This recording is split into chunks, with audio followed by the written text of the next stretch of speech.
તો આજે આપણે રિવ્યૂ કરવાના છીએ ભારતની ભૂગોળની બુક. આઈસી પબ્લિકેશનની બુક છે, જેમાં તમારો ભૂગોળનો ડિસ્ક્રિપ્ટિવનો સિલેબસ છે આખો એમાંથી કવર થઈ જશે. અને સાથે એમાં અંદર ઘણા બધા મેપ પણ આપેલા છે અને વિથ કલરફુલ એડિશન.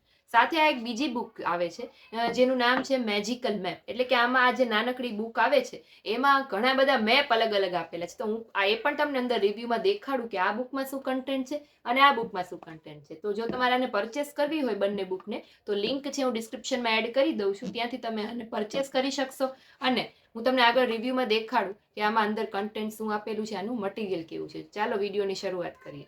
તો ભારતની ભૂગોળ કરીને આઈસી પબ્લિકેશનની બુક આવે છે, જેમાં તમે જો UPSC, GPSC, GSSSB, GPSSB, DYSO, CC, even PSI constable, TET TAT કે કોઈ પણ સ્પર્ધાત્મક પરીક્ષા માટે તૈયારી કરતા હોય, તમને બધાને ખબર છે કે જિયોગ્રાફી એટલે કે ભૂગોળ છે અત્યંત જરૂરી છે. બહુ બધા પ્રશ્નો પૂછાય છે, પણ બુક કોક આપણને એવી મળી જાય ભૂગોળની કે આપણને વાંચવામાં પણ મજા આવે અને ઇન્ટરેસ્ટિંગ બુક હોય, એટ્રેક્ટિવ બુક હોય. તો એવી જ આઈસીએ પબ્લિકેશનની બુક છે જે ભારતની ભૂગોળ કરીને આવે છે બુક. અને સાથે એક બીજી બુક છે, એ એક નાનકડી બુક આવે છે, એ પણ આઈસી પબ્લિકેશનની જ છે, જે જનરલ નોલેજ મેજિકલ મેપ કરીને આવે છે. એટલે આમાં તમને ઘણા બધા મેપ જોવા મળશે. હું તમને દેખાડું, બરાબર. સૌથી પહેલાં આપણે ભૂગોળની બુક જોઈ લઈએ, પછી તમને મેપવાળી બુક દેખાડું. હવે જો આને તમારે પરચેસ કરવી હોય ને તો લિંક પણ હું ડિસ્ક્રિપ્શનમાં એડ કરી દઉં છું, ત્યાંથી તમે આને ઓનલાઈન પરચેસ કરી શકશો. ઓકે. સૌથી પહેલાં આપણે બુકને ઓપન કરીએ એટલે અહીંયા ઇન્ડેક્સ આવશે, જેમાં તમને ચેપ્ટરના નામ અને સાથે પેજ નંબર લખેલા હશે. શરૂ થાય છે સૌથી પહેલું ભારત એક સંપૂર્ણ પરિચય. તમે બુક ખોલો એટલે જુઓ તમે કેટલું કલરફુલ પેજ છે. કલરફુલ પેજ છે, અટ્રેક્ટિવ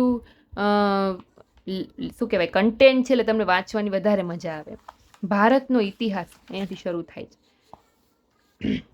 આખો મેપ છે, રાજ્યો, કેન્દ્રશાસિત પ્રદેશો અને પાટનગર, એનો આખો મેપ આપેલો છે. ઓકે. પછી અહીંયા ઇન્ડિયા નામનો પરિચય, તો એ આખો ટૂંકમાં પરિચય આપેલો છે.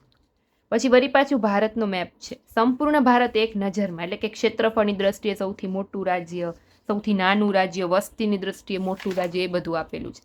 પછી આગળ જશો એટલે બીજું ચેપ્ટર છે ભારતનું ભૂપૃષ્ઠ વિશે છે, બરાબર. જેમ કે ઉત્તર ભારતનો પર્વતીય પ્રદેશ, હિમાલયની પર્વત શ્રેણી, સાથે મેપ પણ આપેલા હશે. ભારતમાં આવેલા હિમાલયના ઘાટ, તો જો અહીંયા આખા આવા ટેબલ આપેલા છે. પછી ભારતનું ભૂપૃષ્ઠ, જેમ કે લઘુ હિમાલય, હિમાચલ, શિવાલિક, એ બધું આપેલું છે. પશ્ચિમથી પૂર્વ હિમાલયનું વિભાજન કેવી રીતે થયું ને એની આખી ડિટેલ આપેલી છે. પછી ક્ષેત્રીય આધાર પર મેદાનોનું ઉપવિભાજન, બરાબર. આગળ જશે તમને ઘણા બધા ચાર્ટ પણ જોવા મળશે, એટલે શું તમે ઇઝીલી કોઈ પણ ડિટેલને યાદ રાખી શકો ચાર્ટ થ્રુ, એમ મેપ થ્રુ પણ યાદ રાખી શકો. આ ભારતનો જે સમુદ્ર તટ છે એનો આખો મેપ આપેલો છે. પછી આ દરિયા કિનારાના મેદાન છે એ ચાર્ટ દ્વારા વર્ગીકરણ કરેલું છે. ત્યાર પછી ટાપુઓ વિશે માહિતી છે. પછી થર્ડ ચેપ્ટર છે, જો અહીંયા છે ને ભારતની મુખ્ય પર્વતમાળાઓનો આખો મેપ આપી દીધો છે. તમે આ મેપ નજર ફેરવો ને તમારી પર્વતમાળા છે એ તમને ઇઝીલી યાદ રહી જાય. પછી ચેપ્ટર 3 છે ભારતનું નદી તંત્ર. જો હિમાલયનું નદી તંત્ર છે, સિંધુ નદી તંત્ર, ગંગા નદી તંત્ર. આ જો ગંગા નદી તંત્રનો આખો મેપ છે. ગંગાની જે સહાયક નદીઓ છે એ દેખાડેલું પણ છે, જો ક્યાંથી નીકળે છે. ત્યાર પછી મહાનદી, કૃષ્ણા નદી, ગોદાવરી નદી. પછી ભારતની જમીન વિશેનું ચોથું ચેપ્ટર છે. જો ફોટોઝ પણ અહીંયા ઘણા બધા આપેલા છે કલરફુલ. પછી ભારતીય મૃદાના પ્રકાર, એટલે કે જમીનના પ્રકાર આપેલા છે. ભારતની જમીન એનો આખો મેપ છે કે કયા વિસ્તારમાં કેવી પ્રકારની જમીન છે, તમને અહીંયા કલર થ્રુ સમજાવવામાં આવી છે. પછી પાંચમું ચેપ્ટર છે ભૂમિ ઉપયોગ અને કૃષિનું ચેપ્ટર છે, જેમાં જો તમને ટેબલ છે, વિભિન્ન કૃષિ ક્રાંતિઓ જે થઈ છે એનું આખું ટેબલ આપેલું છે. પછી ખાતરના પ્રકાર છે. પછી ઋતુ પ્રમાણે જે પાક લેવાય છે દરેક પાક વિશે માહિતી છે. ત્યાર પછી ભારતમાં કૃષિ, તો એનો મેપ છે આખો છે.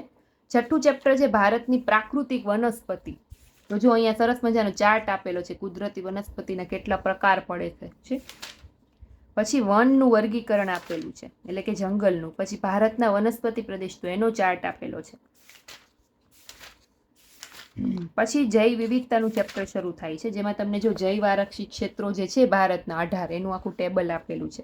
પછી જેટલા રાષ્ટ્રીય ઉદ્યાનો છે એ આપેલું, જેમ કે કેરળમાં કેટલા છે, કર્ણાટકમાં કેટલા છે, જમ્મુ કાશ્મીરમાં કેટલા છે, હરિયાણામાં કેટલા છે, ગુજરાતમાં કેટલા છે, બધા આપેલા છે રાષ્ટ્રીય ઉદ્યાન. એવી જ રીતે અહીંયા અભયારણ્ય આપેલા છે કે જમ્મુ કાશ્મીરમાં કેટલા છે, હિમાચલ પ્રદેશમાં કેટલા છે, ગુજરાતમાં કેટલા છે, બરાબર. એટલે બંને વિશે તમારે ઇઝીલી યાદ રહી જાય. પછી વાઘ આરક્ષિત ક્ષેત્ર, ટાઈગર રિઝર્વ છે એ કઈ જગ્યા ક્યાં ક્યાં છે એ આપેલું છે. પરિયોજનાઓ, પછી ભારતના 26 આર્દ્રભૂમિ વિસ્તાર છે એની ટેબલ છે આખું. પછી અહીંયાથી શરૂ થશે આબોહવા, કયા વિસ્તારની કેવી આબોહવા છે, બરાબર, એ બધું આપેલું છે. પછી ખનિજ સંસાધન, તો ખનિજના પ્રકાર અહીંયા ધાતુમય ખનિજ છે, બરાબર, એ બધું આપેલું છે. અધાતુમય ખનિજ છે, ભારતમાં ખનિજ ઉત્પાદન અને ભંડાર ક્ષેત્ર. પછી 10મું ચેપ્ટર છે ઉર્જા સંસાધન વિશે છે, બરાબર.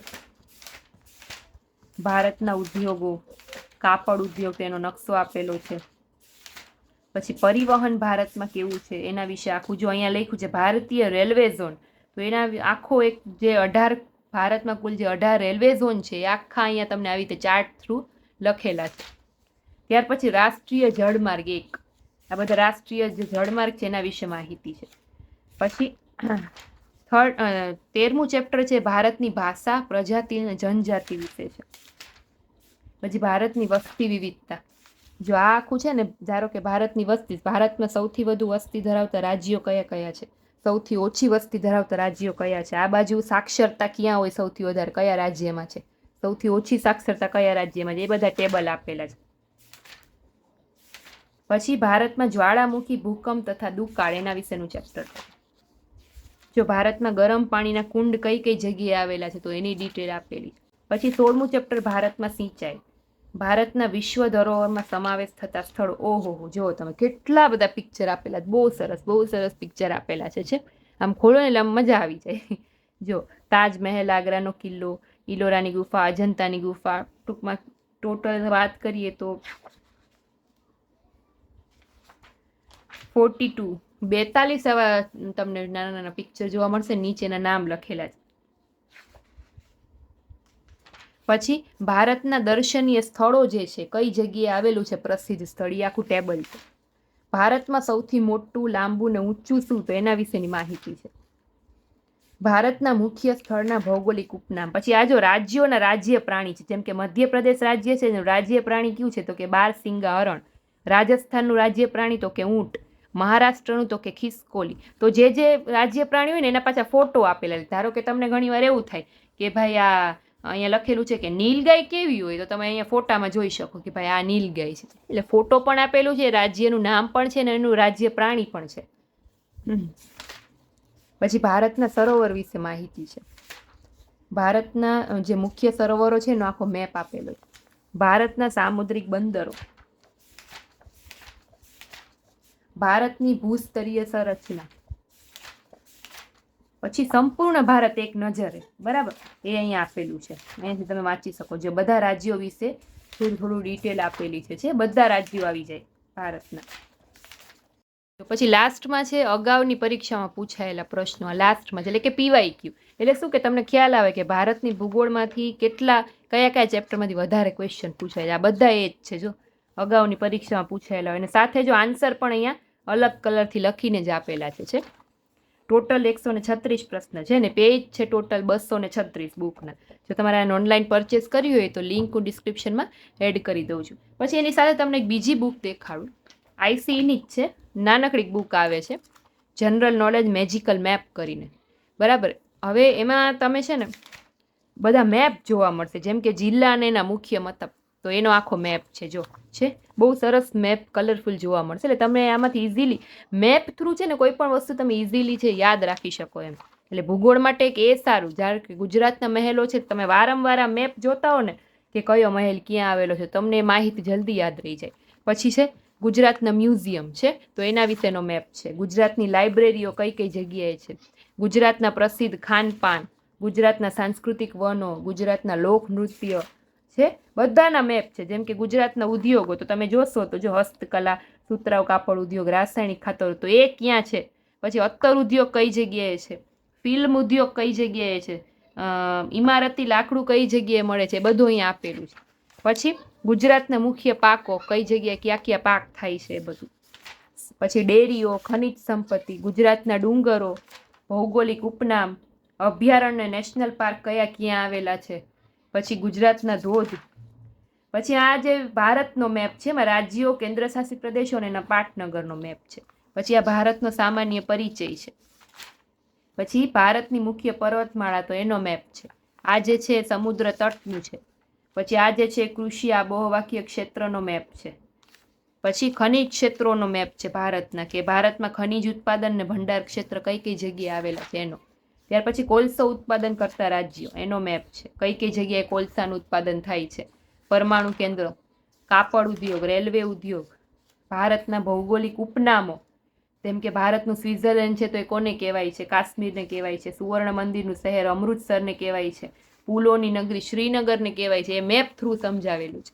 પછી ભારતના મુખ્ય સરોવરો, ભારતના બંદરો, રાજ્યો, કેન્દ્રશાસિત પ્રદેશની હાઈકોર્ટનું મથક. પછી ભૂકંપ ક્ષેત્રો, જો ભારતના, એ પણ ઘણી બધી વાર એક્ઝામમાં આવી જાય. પછી અભયારણ્ય નેશનલ પાર્ક ભારતના.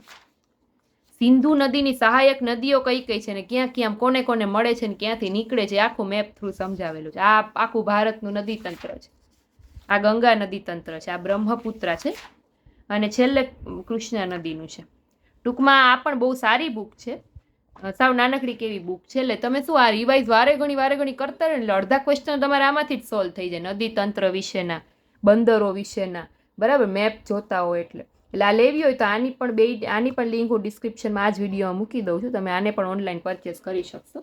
તો આવા વધુ ને વધુ નવા અલગ અલગ બુક્સના રિવ્યૂ જોવા માટે મારી ચેનલને સબસ્ક્રાઈબ કરી લેજો. અને ત્યાર પછી હવે મળીએ નેક્સ્ટ કોઈ અલગ જ બુકના રિવ્યૂ સાથે. ત્યાં સુધી થેન્ક યુ.